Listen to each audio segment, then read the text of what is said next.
Number 1 Kerala భారతదేశంలో అత్యధిక అక్షరాస్యత కలిగిన రాష్ట్రంగా నెంబర్ 1 ప్లేస్లో ఉంది. ఈ రాష్ట్రంలో బలమైన విద్యా వ్యవస్థ ఉంది. నాణ్యమైన విద్య అందేటట్లు ప్రభుత్వం కృషి చేస్తుంది. ఈ రాష్ట్రంలో అక్షరాస్యత 96.2% ఉంది. నెంబర్ 2 మిజోరం. ఈ రాష్ట్రంలో ప్రజల్లో అక్షరాస్యత శాతాన్ని పెంచేందుకు ఇక్కడ ప్రభుత్వం కృషి చేస్తుంది. మిజోరం అక్షరాస్యతలో 91.58%తో నెంబర్ 2 ప్లేస్లో ఉంది. నెంబర్ 3 ఢిల్లీ. భారతదేశంలో అత్యధిక అక్షరాస్యత కలిగిన రాష్ట్రాలు ఢిల్లీ ఒకటి. ఇక్కడ ప్రభుత్వ విద్యాలయాలు మరియు ప్రైవేట్ సంస్థల ద్వారా విద్య అందించబడుతుంది. ఢిల్లీ 88.7% అక్షరాస్యతతో 3వ స్థానంలో ఉంది.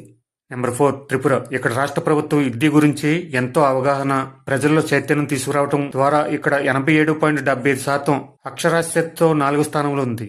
నెంబర్ 5 ఉత్తరాఖండ్. ఈ రాష్ట్రంలో విద్యా వ్యవస్థ ప్రభుత్వం మరియు ప్రైవేట్ రంగాలచే నడిపించబడుతున్నాయి. ఈ రాష్ట్రం 87.6%తో 5th ప్లేస్లో ఉంది. నెంబర్ 6 గోవా. 87.4% అక్షరాస్యత. నెంబర్ 7 హిమాచల్ ప్రదేశ్. 86.6% అక్షరాస్యత. నెంబర్ 8 అస్సాం. 85.9% అక్షరాస్యత. నెంబర్ 9 మహారాష్ట్ర. 84.8% అక్షరాస్యత. నెంబర్ 10 పంజాబ్. 83.7% అక్షరాస్యతతో ఈ రాష్ట్రాలు టాప్ 10లో ముందుగా ఉన్నాయి.